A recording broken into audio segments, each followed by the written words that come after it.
Morning voice എന്ന അനുഗ്രഹീത പ്രോഗ്രാമിലേക്ക് ഏവർക്കും സ്വാഗതം. ദൈവനാമ മഹത്വത്തിനായി ഒരു ഗാനം നമുക്കിപ്പോൾ ശ്രവിക്കാം.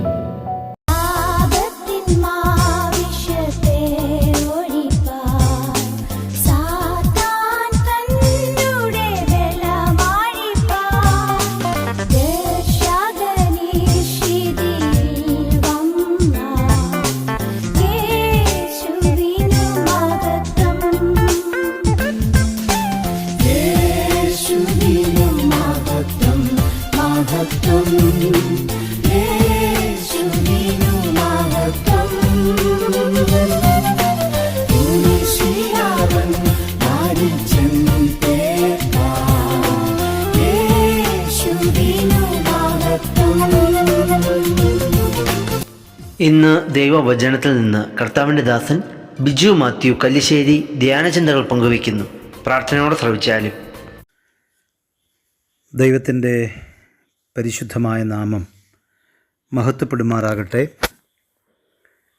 ഇന്നത്തെ ചിന്തയ്ക്കായി 1-ാം സങ്കീർത്തനം 2-ാം വാക്യം നമുക്ക് വായിക്കാം. യഹോവയുടെ ന്യായപ്രമാണത്തിൽ സന്തോഷിച്ച് അവൻ്റെ ന്യായപ്രമാണത്തെ രാപ്പകൽ ധ്യാനിക്കുന്നവൻ ഭാഗ്യവാൻ. നമുക്കേവർക്കും പരിചിതമായ ഒരു സങ്കീർത്തനമാണിത്.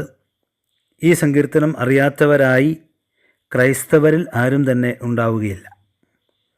150 സങ്കീർത്തനങ്ങളിൽ പ്രഥമ സങ്കീർത്തനമാണ് 1-ാം സങ്കീർത്തനം. വളരെ അധികം ആത്മിക സത്യങ്ങൾ പഠിക്കാനായിട്ട് നമുക്ക് ഈ സങ്കീർത്തനത്തിൽ നിന്ന് സാധിക്കുന്നുണ്ട്.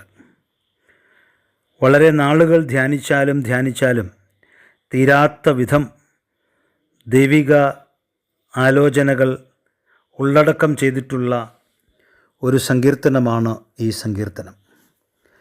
ഇതാരംഭിക്കുന്നത് ഭാഗ്യവാൻ എന്ന് പറഞ്ഞുകൊണ്ടാണ്. പ്രത്യേകിച്ച് ഇംഗ്ലീഷ് ബൈബിളിൽ ഭാഗ്യവാൻ എന്ന വർണ്ണനയോടുകൂടെ ആരംഭിച്ച് അവസാന വാക്ക് നാശകരം എന്ന് പറഞ്ഞുകൊണ്ടാണ്. 2 കൂട്ടം ആളുകളെ ഈ സങ്കീർത്തനത്തിൽ കാണാം, ഭാഗ്യവാനെയും ദുഷ്ടനെയും. വായിച്ച വാക്യത്തിൽ യഹോവയുടെ ന്യായപ്രമാണത്തിൽ സന്തോഷിച്ച് അവൻ്റെ ന്യായപ്രമാണത്തെ രാപ്പകൽ ധ്യാനിക്കുന്നവൻ ഭാഗ്യവാൻ. നമുക്കറിയാം, ന്യായപ്രമാണം ആർക്കാണ് ഇഷ്ടമുള്ളത്? ന്യായപ്രമാണം പൊതുവെ മനുഷ്യന് ഇഷ്ടമല്ല. ദൈവം യഹൂദന്മാർക്ക് കൊടുത്തതാണ് ന്യായപ്രമാണം. അവർക്കത് ഇഷ്ടമൊന്നും ആയിരുന്നില്ല. പക്ഷേ അവർ അതിനെ അനുസരിക്കുവാൻ ആഗ്രഹിച്ചു. ഒരു പ്രമാണം നമ്മൾ അനുസരിക്കുമ്പോൾ, ഒരു റൂള് നമ്മൾ അനുസരിക്കുമ്പോൾ, ഒന്നുകിൽ ആ റൂൾ അനുസരിച്ചില്ല എങ്കിൽ, ആ പ്രമാണം അനുസരിച്ചില്ല എങ്കിൽ നമുക്ക് ലഭിക്കാൻ പോകുന്ന ശിക്ഷയെ ഓർത്തിട്ട് നമ്മളതിനെ അനുസരിക്കും. ഉദാഹരണമായിട്ട് പറഞ്ഞാൽ, ഹെൽമറ്റ് ധരിക്കണം എന്ന ഒരു പ്രമാണത്തെ എന്തുകൊണ്ട് നാം അനുസരിക്കുന്നു എന്ന് ചോദിച്ചാൽ, ഹെൽമറ്റ് ധരിച്ചില്ലെങ്കിൽ നമുക്ക് ശിക്ഷ കിട്ടും. ശിക്ഷയെ പേടിച്ചിട്ടാണ്. പഴയ നിയമകാലത്തും ഈ ദൈവത്തിൻ്റെ ന്യായപ്രമാണം അവരനുസരിച്ചു കൊണ്ടിരുന്നത് ശിക്ഷയെ പേടിച്ചിട്ടാണ്. എന്നാൽ ഈ സങ്കീർത്തനത്തിൽ നിന്ന് ഒരു ചിന്ത ഞാൻ പങ്കുവെക്കാൻ ആഗ്രഹിക്കുന്നത്, ഇവിടെ ഒരു മനുഷ്യനെ വരച്ചു കാണിച്ചിരിക്കുകയാണ്. അദ്ദേഹം ന്യായപ്രമാണത്തിൽ സന്തോഷിക്കുന്നവനാണ്.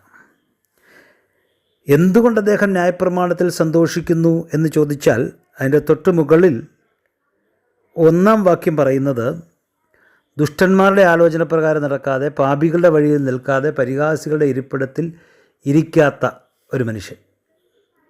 ആ മനുഷ്യൻ യഹോവയുടെ ന്യായപ്രമാണത്തിൽ സന്തോഷിക്കുന്നവനാണ്.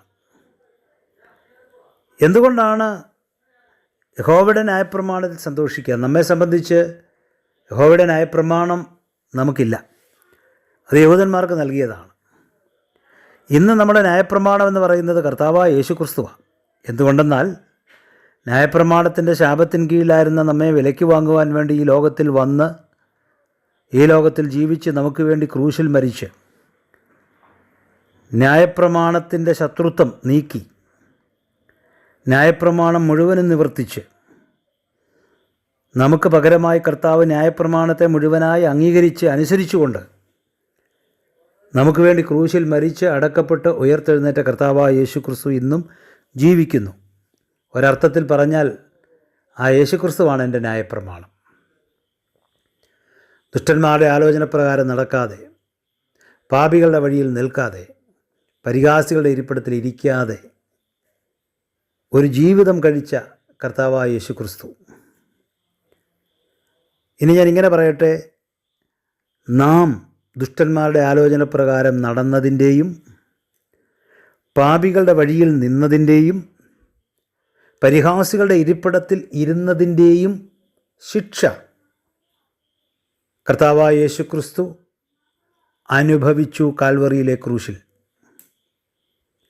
ആ കർത്താവ് എൻ്റെ പാപത്തിൻ്റെ ശിക്ഷ അനുഭവിക്കാൻ വേണ്ടി അവൻ വന്നപ്പോൾ ദുഷ്ടന്മാരുടെ ആലോചനപ്രകാരം നടക്കാതെ, പാപികളുടെ വഴിയിൽ നിൽക്കാതെ, പരിഹാസികളുടെ ഇരിപ്പിടത്തിൽ ഇരിക്കാതെ എനിക്ക് വേണ്ടി ആ ശിക്ഷ മുഴുവൻ അനുഭവിച്ച എൻ്റെ കർത്താവായ ഈശോ മിശിഹായെ ഞാൻ ധ്യാനിക്കുമ്പോൾ അവൻ്റെ വചനം എനിക്ക് ഇഷ്ടപ്പെടാതിരിക്കാൻ കഴിയുമോ?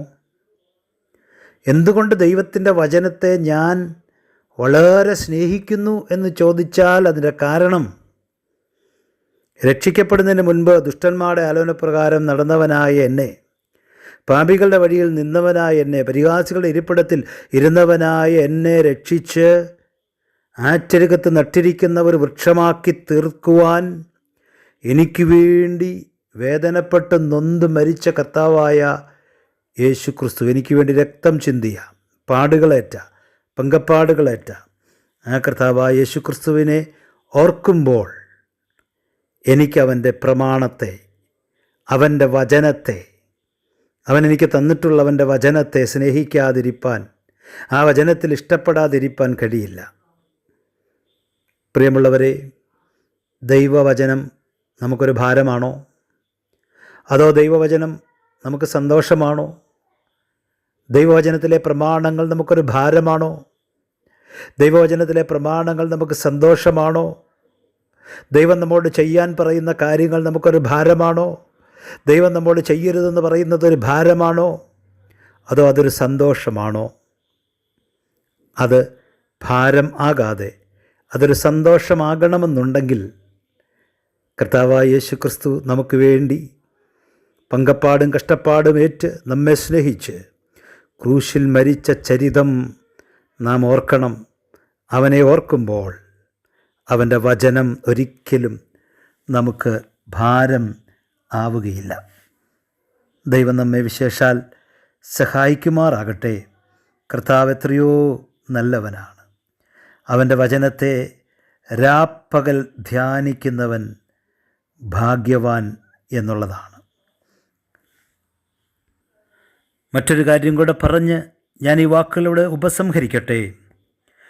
ആ വൃക്ഷം, അല്ലെങ്കിൽ ആ നീതിമാൻ, ആറ്റരുകത്ത് നട്ടിരിക്കുന്ന വൃക്ഷം, അവനെക്കുറിച്ച് പറയുന്നത് അനേക കാര്യങ്ങൾ പറയുന്നുണ്ട്. ഇല വാടാത്ത വൃക്ഷം. സ്തോത്രം, ദൈവത്തിന് സ്തോത്രം ചെയ്യുന്നു. നാം ആകുന്ന വൃക്ഷത്തിൻ്റെ ഇല എത്രയോ വട്ടം വാടിപ്പോകും എന്ന് നാം ചിന്തിച്ചിട്ടുണ്ട്. വാടിപ്പോകുമെന്നുള്ള സാഹചര്യങ്ങൾ വന്നിട്ടില്ലേ? നമ്മുടെ വൃക്ഷമോ അല്ലെങ്കിൽ നാം ആകുന്ന വൃക്ഷത്തിൻ്റെ ഇലയെ വാട്ടിക്കളയുവാൻ എത്ര പേര് ഇന്നോളം ശ്രമിച്ചിട്ടുണ്ട്. പക്ഷേ ഈ ഇല ഇന്നും വാടാതെ ഈ വൃക്ഷം, ഞാനെന്ന വൃക്ഷം, നാം എന്ന വൃക്ഷങ്ങൾ ഇവിടെ ജീവിക്കുന്നുണ്ടെങ്കിൽ അതിൻ്റെ കാരണം അവൻ്റെ വചനമാണ്. ആ വചനത്തിൽ സന്തോഷിക്കുന്നവരാകുവാൻ കർത്താവ് നമ്മെ സഹായിക്കട്ടെ. അവൻ്റെ വചനത്തിൽ സന്തോഷിച്ച് അതിനെ അനുസരിച്ച് ധ്യാനിച്ച് മുൻപോട്ട് നമ്മുടെ ജീവിതത്തെ നയിക്കുവാൻ ഈ ചിന്ത പ്രചോദകമാകട്ടെ എന്ന് പ്രാർത്ഥിച്ചുകൊണ്ട് ഞാൻ നിർത്തുന്നു. ദൈവത്തിന് മഹത്വം. ഇതുവരെ ഞങ്ങളെ ശ്രദ്ധിച്ച എല്ലാവർക്കും വീണ്ടും വരുന്ന കർത്താവിൻ്റെ വിശുദ്ധമായ യേശുക്രിസ്തുവിൻ്റെ നാമത്തിൽ ഞങ്ങളുടെ സ്നേഹവന്ദനം അറിയിക്കുന്നു. കർത്താവ് നമ്മളെല്ലാവരെയും അനുഗ്രഹിക്കുമാറാകട്ടെ. ആമേൻ.